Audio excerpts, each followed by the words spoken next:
Hi, I'm Dr. Lessin, and I want to tell you a little bit about Inanna and show you some slides. Here we go. Now, Inanna comes from this group of people called the Anunnaki. That means people from the sky. They're big people like us who came to Earth from the planet called Nibiru to get some gold to turn into powder of white gold and float into their atmosphere. And, so they made some slaves for their gold mines. That's us. And the boss wanted them all to die in Noah's flood. Instead, they decided, well, we better keep some of them alive. We want some people to work for us. We don't want to do all the work. And we'll get them to fight each other and stuff like that. And they'll never know we're uh, controlling them. Well, these guys nuked each other, and the radiation killed a hell of a lot of people and sort of left the earth in possession of one of their guys, the exiled prince Marduk, who came later to be known as Satan. And we know about the Anunnaki because a guy named Sitchin, he's my teacher, Janet's teacher, he had all these clay tablets. He read directly from the ancient Sumerian language in which this stuff was written, based on much, much earlier stuff. And it was only written down around recently, but the events that he talks about and that they translated are more than about 500,000 years old or so. Here's a great big blow up of the kind of tablets that he used to make his history. This is a great big one, but these are really things that are small enough to hold in your hand. And once you make one of these, you can keep putting them into other stuff. You just as a stamp. They made them like stamps. And so there's all these royals. They all connect at a wedding of this guy, of Prince Marduk. They're all married. They're all related. They're all related. And here's our story begins. At this wedding, Inanna, she's a granddaughter of the boss, and Dumuzi, who's the youngest son of the boss's main rival, Enki, they turn on to each other, and she's really stoked, and she's getting to know what she thinks is going to be her future sister-in-law, Justiniana. And Inanna tells Justiniana, when I get married to Dumuzi, we're going to have all of Northeast Africa because he's the head of all the herds that the Anunnaki use, and I'll be like a queen there. And so she just listens. Justiniana listens, and she tells, what is it, honey? She tells her brother, Marduk, look, this is what's coming down. And Marduk says, look, here's what I want you to do for me. Have sex with Dumuzi and then just say he's raping you, and my men will do the rest. And we'll get Dumuzi demoted so he won't be a rival. Dad's been giving so much attention to Dumuzi, and I'm his heir. Well, Marduk did indeed have that plot acted out. But instead of arresting Dumuzi and having him exiled, which Marduk said was his plan, he tried to get away, and he slipped probably over Victoria Falls, and he died. And Inanna decided, this guy killed my old man. I am going to kill him. And they wound up being in this incredible war. And she basically, with her allies, won. He was trapped, and she said, come on in, we'll give you a fair trial. Fair trial, okay, because I didn't do it. I didn't intend for him to be killed. I just sent my marshals to rough him up a bit, And she said, well, come on out, we'll have a trial. And so he says, hey, okay, I'll come out. But the thing is, she got him sentenced to death, but before they could kill him, his granddad, who's the king of Nibiru, interfered and got him exiled to North America instead. He commuted the sentence, and so he sent him to Florida or someplace like that. Okay, so Inanna went to her sister's place, sister was running the weather station, climate observation station down at Point Arguhalis in Cape of North Africa.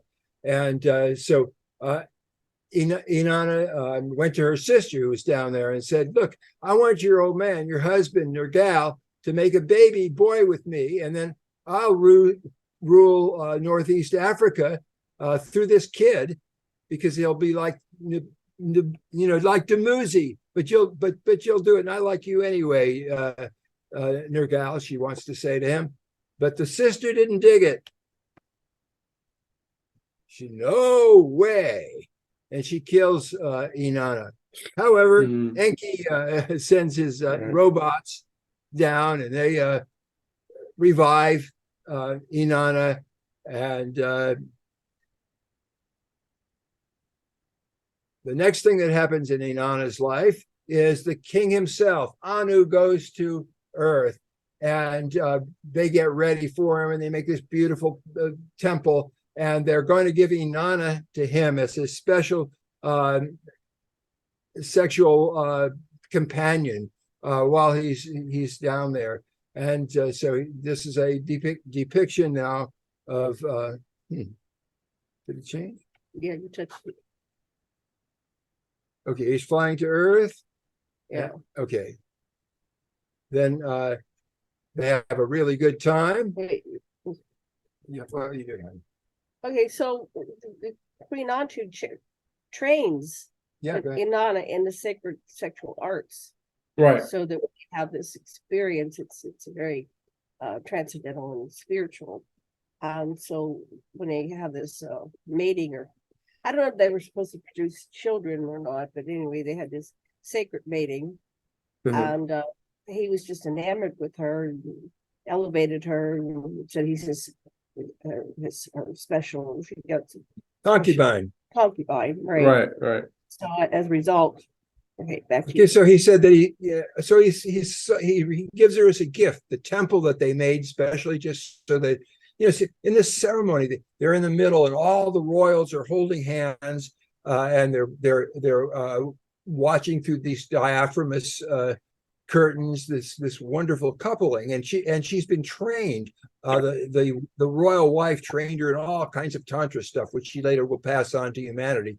But so they're all getting high on this, and so he's so happy. He gives her the rocket he gave in, and he basically said, we're going to I'll use it to survey the Earth, and you get to that rocket will be yours, and we'll have you learn how to fly it.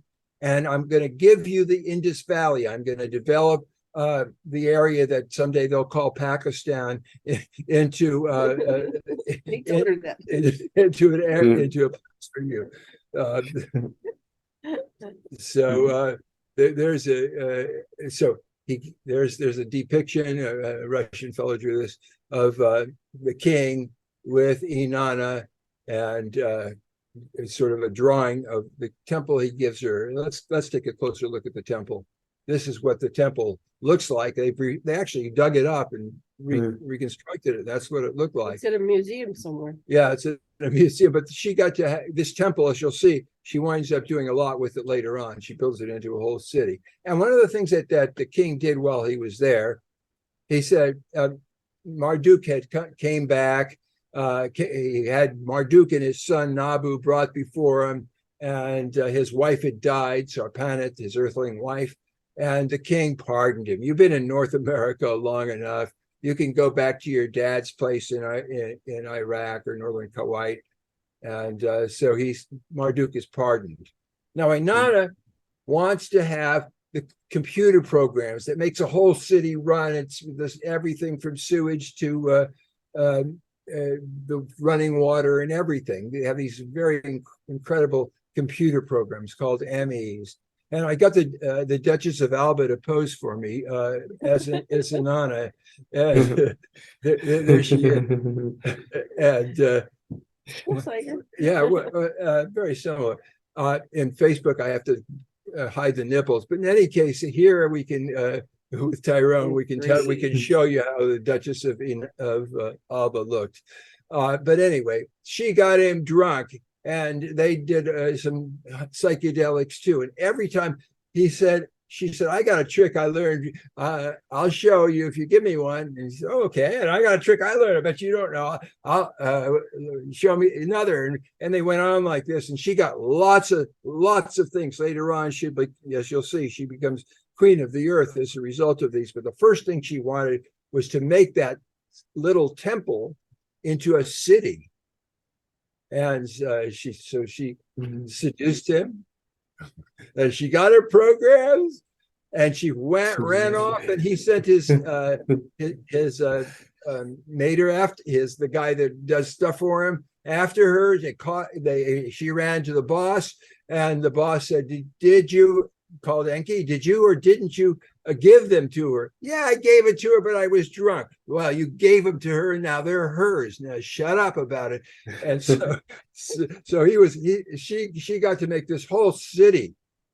See the thing the purple thing in the middle is the city. She got to make a whole city around it, and that, yes, you'll see, is going to be a very, very important city.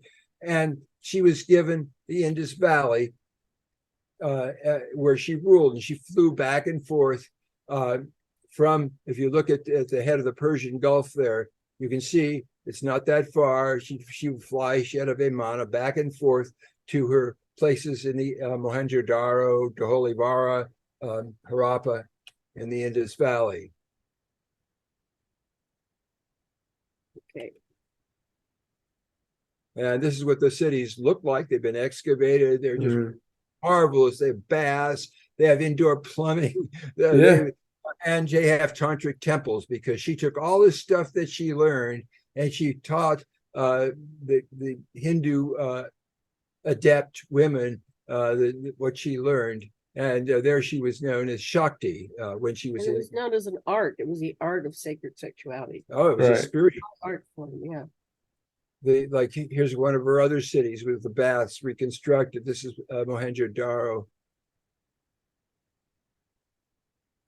Meanwhile, back in Iraq, in the city of Uruk, which is the city that she built around that temple, she gave her brother's hybrid son, a guy named Enmerkar.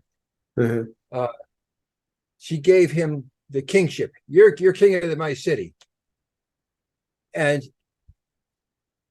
that's a representation of Enmerkar. And Enmerkar sent his son Banda to her other place in the Indus Valley, and he wanted tribute, or else we're going to go to war, is what he said the son had to say. And the son's name was Banda. So he goes to Harappa and he says, that's it. Wow. Dad said to tell you, I've studied years and years and years so I could get your script and language together. After Marduk had separated the languages, we couldn't communicate anymore. But I've studied it all. My dad said, I have to deliver this, either submit and send some tribute, or we're going to have war. Well, the king of Harappa said, hey, well, I'd rather trade any day, but if we have to have war, let's just have our champions fight so everybody doesn't get killed. We don't break everything. Anyway, on the way back, Inanna runs. Wouldn't that be great if we just had our presidents and absolutely, Putin and absolutely, and okay, we're gonna fight. No, we should have done it while Barack was in office. But so anyway, but on the way back, Banda's got this awful message. How's he going to tell his dad? And he dies. And his companions say he's really dead, and they have to leave him and stagger on. Well, Inanna, flying in her Vimana, sees Banda's body, and she revives him, and she takes him to bed. Now, she had this reputation. All the guys she slept with, she was getting crazy. She was looking for Dumuzi all the time. And every time she'd find a good-looking guy that reminded her of Dumuzi, she'd have sex with him until he died. And most of them didn't. Why they would always die? We don't know. We'll expect. I think I know. But anyway,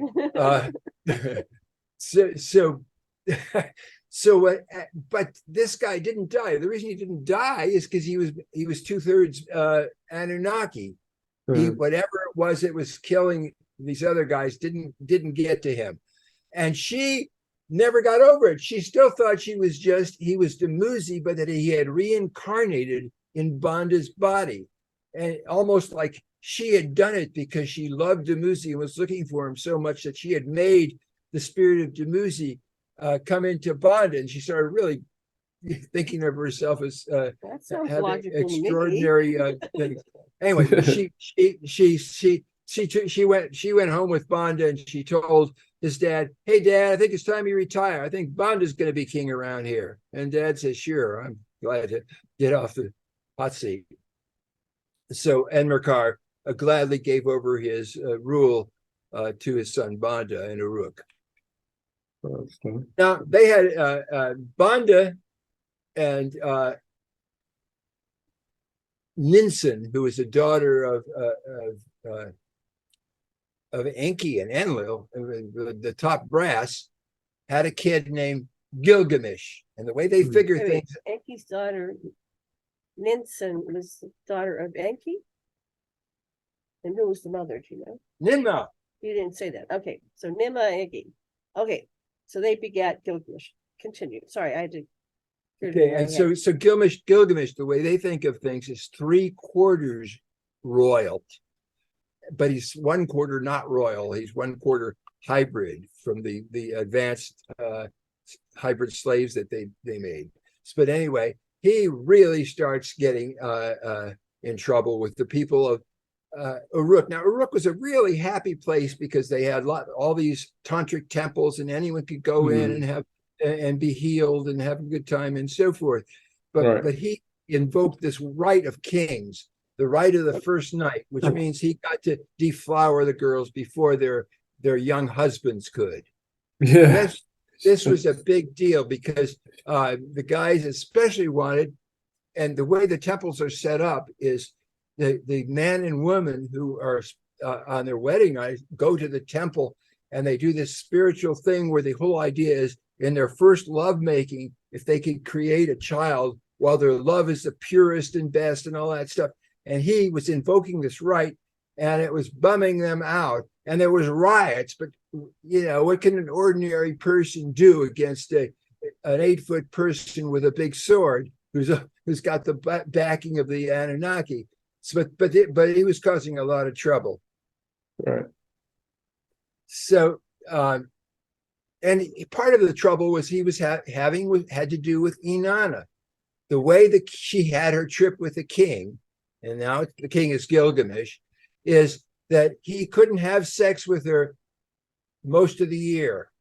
Once a year, though, he got this special date with Inanna, but he could get killed if he didn't do it right. He had to pass the test of seed withholding, and where he penetrates her a certain amount of times, and then it's okay.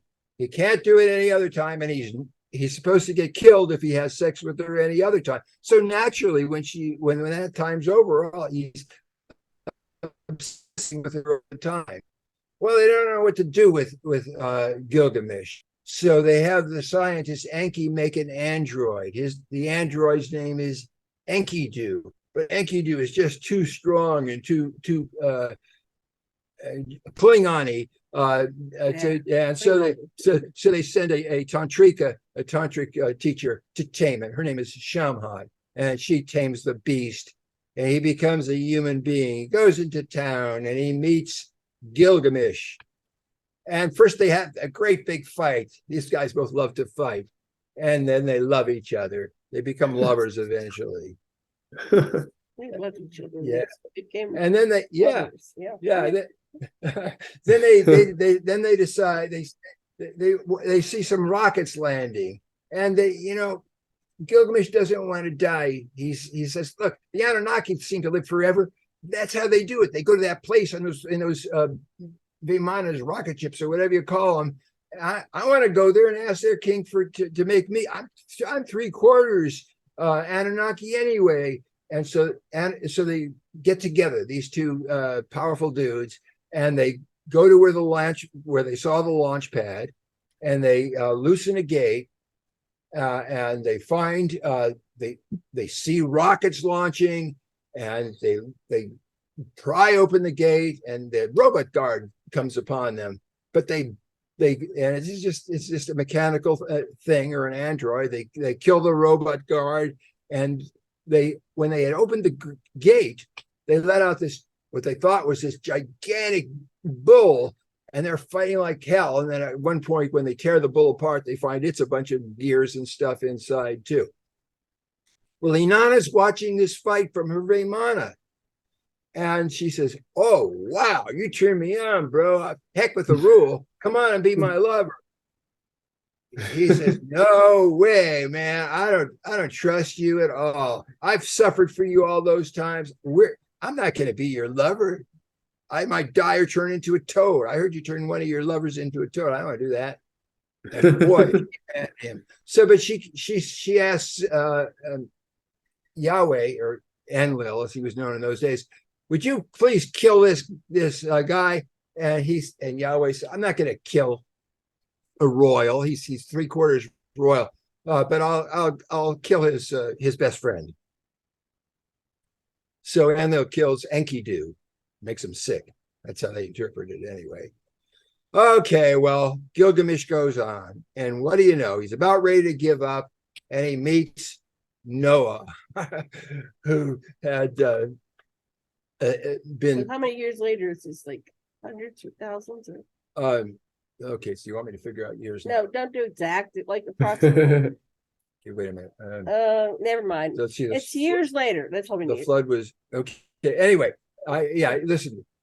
It was a long time after the flood. A long time after the flood. You know, they more thought than he 2,000. was It was dead. at least 2,000. It was at least 2,000 years Right, after that. right. And so, what he finds is both Noah and his wife are alive in this sacred area that Yahweh Enlil had reserved for himself.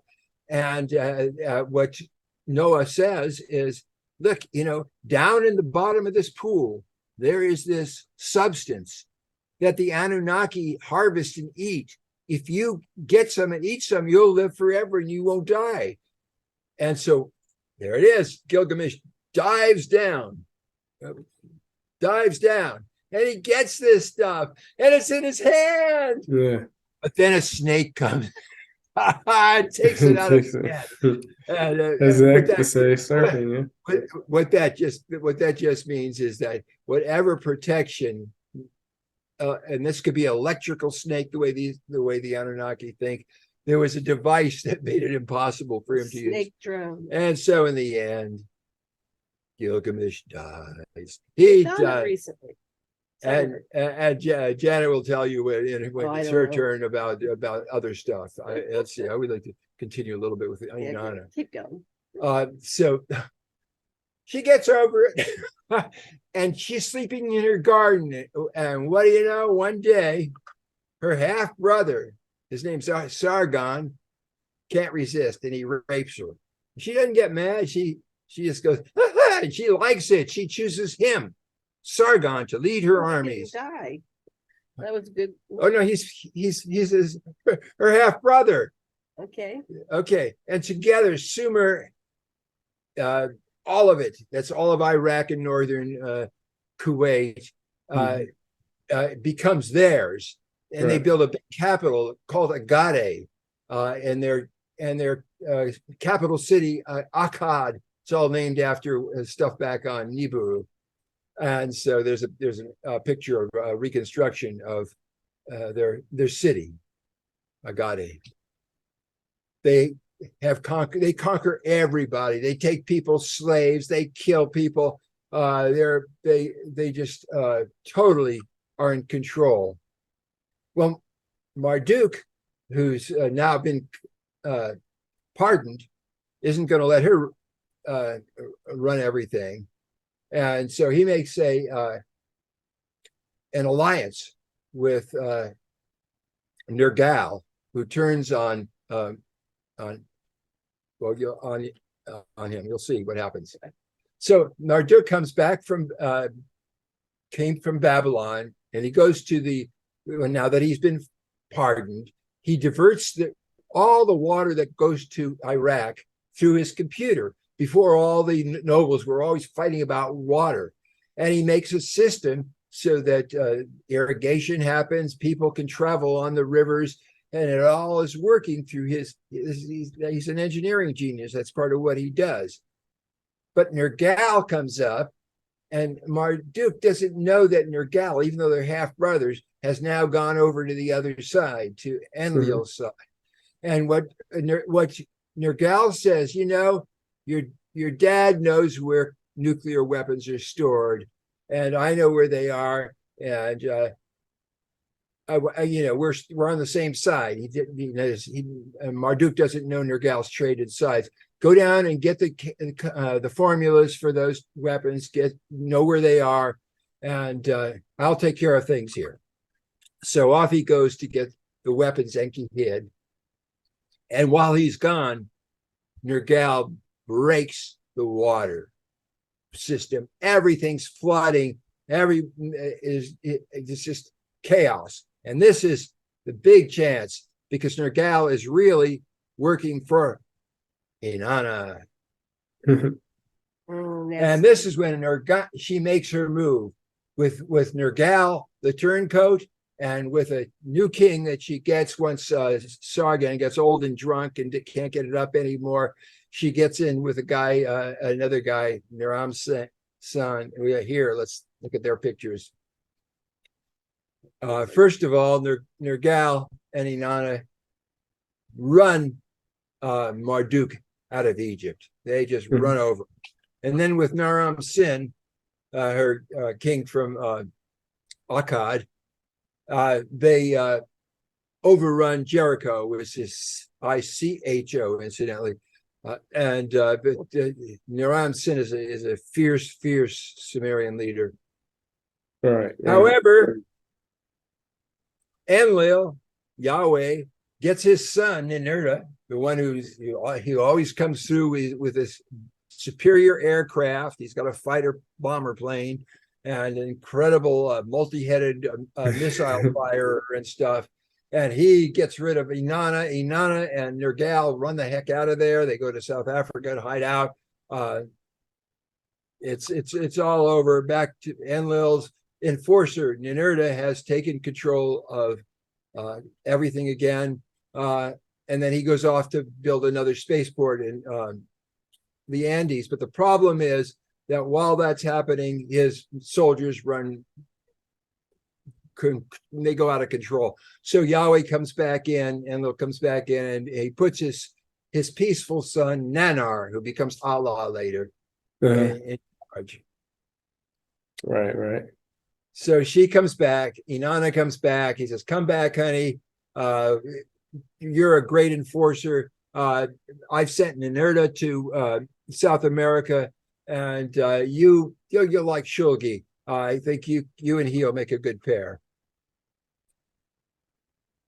Well, it's not stopping Marduk. Marduk is closing in on the spaceport on the Sinai Peninsula, and Marduk's son Nabu has organized the people in Canaan, Sodom, Gomorrah, and those towns, Zoar, to close in on, take the spaceport and all the space facilities, including those of Mission Control in Jerusalem, back from Enlil and his group. So now Marduk would control the earth and then be able to attack Anu on Nibiru. So Anu says, "Heck with our pact. Nuke them before they get us."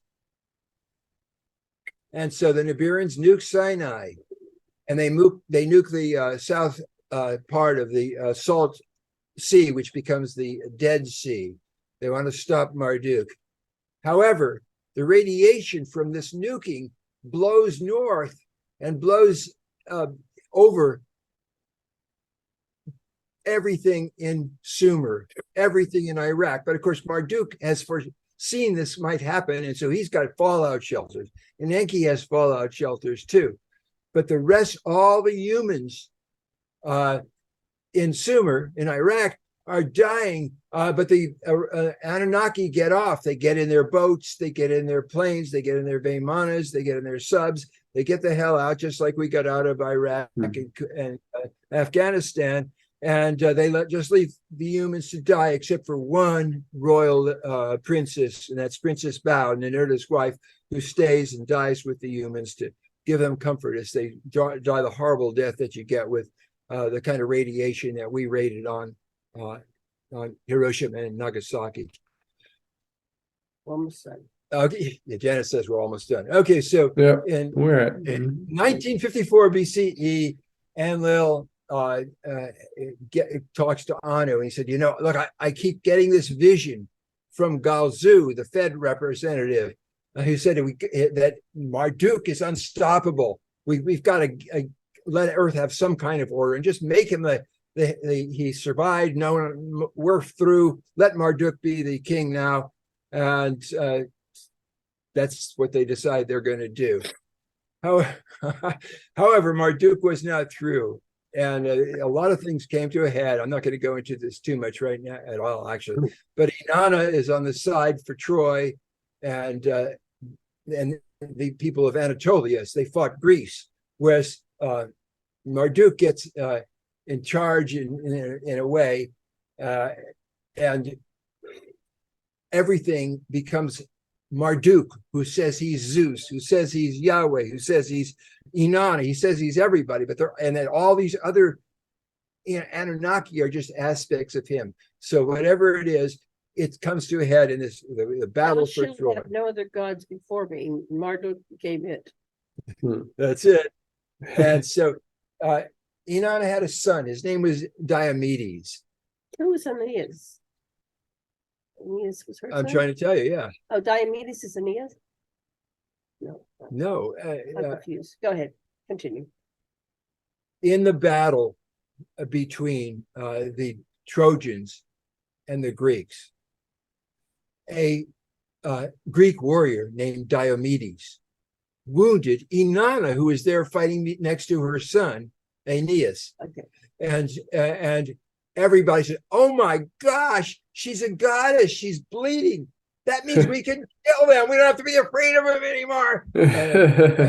And so what happens at that point is Inanna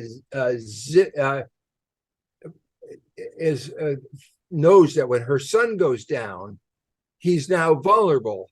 They're about to kill her son. She gets her son Aeneas out of there, and he ultimately winds up perhaps marrying into the families at Latinium, who ultimately settle Rome, and is a final distant ancestor that allows Julius Caesar to claim descent from Venus or Inanna. But that's another story. We'll let Janet take her. I just have one question. So his children are Romulus and Remus, the twins. No. Who's the parents of Romulus and Remus? I don't remember their names, Janet. Okay. Anyway, but this is the lineage. So we have a direct connect from the founders of Rome back to Inanna. It's not that direct. Romulus and Remus were in the line of the Latinium king, and it's just that Aeneas had married into that line, and he was part of that. Okay. Another lesson. Okay, we're done with the other thing is that Virgil, who wrote this, was said to be made it all up. This last part, but then where do they make it up from, right? Good. Okay, that's a good question.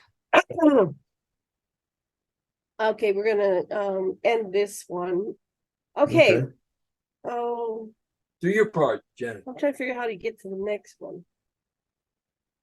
Stop share, I guess. Well, I guess while you're looking for that, I want to talk about some things that I found interesting. So that tablet that Zecharia Sitchin is holding is cylinder seal 243, I believe, and that's the one where it gives him the idea that Nibiru was a planet, right? That's part of it. That goes with the writing that goes with it, which is called the Enuma Elish, which describes exactly where Nibiru is coming. It's coming in there, and it's coming in clockwise, whereas the other planets are going anti-clockwise. it shows exactly what they describe in words, but they also described it in words that accompanied that drawing. Okay. Do you remember what those words were? I might have to look that up again. I can't remember. I don't. Yeah, I'm gonna have But to what look that happened? up. What happens And the reason why I want to bring that, the reason why I brought it up was because we Yeah. talked about Dr. Michael S. Heiser in the past, and he says that he doesn't believe that. Well, he says there isn't anything that says that. Well, let me just say how that works. Well, what happened with our advanced students that were working with Zecharia is that he would bring these things right in class. Even if it was just a little thing that's a hand big, he project it out there, and he'd go with his pointer and he would translate it right there on the spot and give us what the reference was. And he translated, and he had the biggest collection, way bigger than Kramer's, of anybody of these things.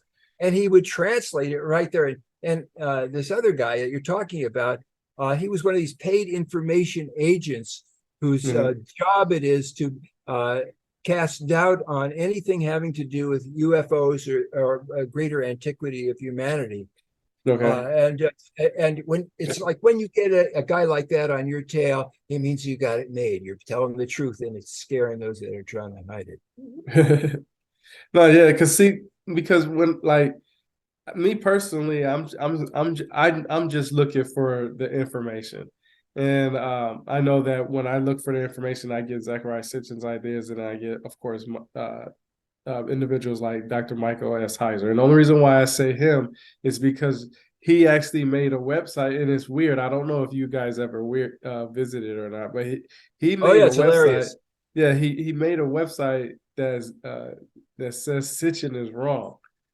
It's sitchiniswrong.com. So he actually, so he made it a point to show that Zecharia Sitchin was wrong. But from your evidence, I've heard that the best evidence is eyewitness, and I know that can go either way depending on who you talk to. But you guys say that you actually seen him, bring these cuneiform tablets in to a classroom environment and show you what it said, the writing and all that. So that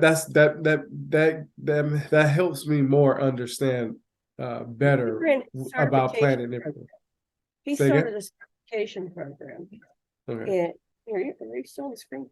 He started a certification program, and what was it, 1997 or 8? And we knew the people that were helping him organize it. And we got invited to be a part of this. So it's like we were in the right place at the right time. So it was just absolutely amazing, because we had, I had turned Sasha onto all the Sitchin books, because he was coming at it from a different perspective. But Sasha doesn't do anything lightly. So when we got all the books, he was immersing himself in these studies, and he, is a genius. He knows how to wrap his mind around. So by the time he got to the very first conference, they were making a documentary, and they were asking for people who wanted to be interviewed. And so Sasha went out there, and he already had his mind around it. It was very articulate. So he got recorded for this documentary, which they used for remembering Sitchin when he passed in 2010. So 10, 12 years later, that was being used, and then that was shown at the IUFO Congress in Arizona. Now, I don't know if you can see this screen. No, I can't. Okay, let's go back to the share. We have to do this. You have to do the share screen again. So I still up. Put all the way out. So let's go back in. But we have to look at the fact that controversy sells books too, and so Higher, in some sense, probably did some favor to at least financial for Sitchin by making him controversial instead of easily accepted. Yeah, and see that, to me, whatever the reason why it is, for any reason why anybody does anything, it's on them. But for me, like I'll ask people, like when I was in the beginning stages of me on my being on my journey, I would ask people, hey, they'll tell me, well, Sitchin said it in his book, and I say, hey, can you tell me where exactly? Because before, at the time, I didn't put tabs on my books. That's why I had to go back and reread them, because I was like, hey, I want to, because I was writing articles at the time, so I didn't want to do any misinformation, and I didn't want to say anything incorrect. So I would ask people, hey, well, can you show me in the book where they, and they would never be able to give me an answer. Like I'd be like, well, can you show me where where Zecharia Sitchin talked about where he found the information in the Sumerian text and stuff like that, and they said, well, he just translated it, and they would never be able to give me an answer. So eventually, I started. I guess the more I read different books and stuff like Samuel Noah Kramer and Sitchin, because they both Sitchin quotes Oxford a lot. Well, he doesn't quote them. He gets some of their information from Oxford. He also gets it from Samuel Noah Kramer and stuff like that. So of course I went to people like that to figure out what they said. And you can, and if you read the Samuel Noah Kramer's books, side by side with Sitchin's books, along with ETCSL versions, the Oxford versions, you can see where everybody came up with their own translation, and where you can see where the ancient alien theories come from. You can see where the academic scholar theories come from, and then you can see where the old just regular history buffs where the information come from, and you can put that all together and put it in a pile, and they will be similar in so many different ways. But I guess like some of the people that don't give Zecharia Sitchin his credit are the ones, and what I mean by that is people that say they believe in Zecharia Sitchin but don't understand where he got the information. To me, they discredit him more that way than any other way, because they're saying, hey, well, I read it from Sitchin, but I don't know where he got it from, because I didn't really. And to me, that just tells me you don't really know where to look for the information, because he gives. When he was in Hebrew school, I don't know if he was in the States or actually over in Israel, but he was a young boy. And, they were studying how to translate. And his teacher was mistranslating the word Shem, which was rocket. And I forget the basic story. Anyway, he's a young boy, and you don't talk back to your teacher, but he stood up and said, no, you're missing. And so he proved it in class. So he had a strong understanding of the original Sumerian and Akkadian when he was just, probably a adolescent or a teenager. And he's been studying it his entire life. So where people say, he's just going, but he does study out what other people say. So if you read his books, he's in, and Kramer said this and this and that. And he cites, a lot of his sources and where he's getting it from. And then he would travel to all these locations, and he would go to these museums, and he would add to his collection. So by the time he died, he had the largest collection owned by a private person. Oh, I didn't even know that. Yeah, in the world. He had the largest collection in the world. You can actually buy some of those online. Did you know that? Like, they have auctions where you can buy it online. I'm actually going to buy me a piece. As soon as I find one that I like, I'm going to buy me one. Oh, I'd like to make a great big poster. Yeah, they have, you can actually buy the ancient Mesopotamian, Sumerian, Akkadians, Babylonian artifacts. Like, they have all kinds. Like, I have the auctions website. Sometimes it's only like, I think the lowest I've seen something was probably like $85 to $100, something like that. And it's expensive as maybe like $10,000. But some of the stuff is really cool. It's just not just ancient Mesopotamia. It's like just history, period. Like, it's crazy. But I want to jump on what you said earlier, Janet. You talked about Shem and rockets. Now, being somebody who's been wounded by a rocket, I got blown up by a rocket. So when I got on this journey, one of the things that I read in Sitchin's books was how he described what was described as possibly a rocket, and that the Anunnaki had rockets and stuff. What I learned, the origins of rockets was the origins of a rocket. The word rocket came from bow and arrows, and I find that interesting, because the same pictograph that they use for what Sitchin considers as a rocket for his cuneiform tablets, they also consider that an arrow. of sort. And if you put a flame on tip of the arrow, it shows that it's like a fiery rocket. Have you guys ever looked into that? So you look Like at the the image or of inertia, and he's got this mechanism that has the disperser. So what is it, like 12 missiles coming off? yeah, Okay, they're going all over the place. Yeah, they look like Right, yeah. So rockets each one opens, or arrows or stuff. Yeah, it I opens up. seen that. Each one has 9 more. Each of those missiles has 9 more that opens. I And think you know we're what? dealing with the people who have advanced technology, and you have and the primitives are trying to explain what a nuclear holocaust is, what a Right. explosion is, and they Right. use what words they have, but their language is limited, and so that's why you get all this pollution across it. The board's like, what is this? And it's like, well, and you see people with wings. So did they literally have wings? Or these Yeah. genetic modification? Or is that symbolic that they were in ships and were flying? You want to say Or something? could they have been doing astral projection? One thing to think that I think is that when there's a number of people with various and contrasting opinions, they're Mhm. probably all partially right. Right. And so that if Heider is saying something, Heisner is saying some things about there's other ways to translate. What Mhm. good? That's so what? There's other Right. ways to translate. Right. But for me, the litmus is what do you want to what do you want to believe? That's what's talking Because about. how do you want to walk in the world? How do you want to live your life? What spiritual path do you? So do you? Oh, they said that. Something's going to be detrimental to other people, that hurts and harms, and or do you want to? And I think in a way that's actually what we're doing.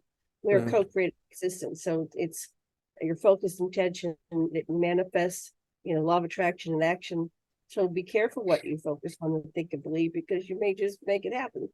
So I'm always like breaking course and saying, yeah, you can say all kind. You can say that royals are reptilians and they eat babies, right? Right. I want to the video if we can do it now or next week, but this talks about the conflations and how you start with one concept, and next thing you know, you have a baby eating, Mhm.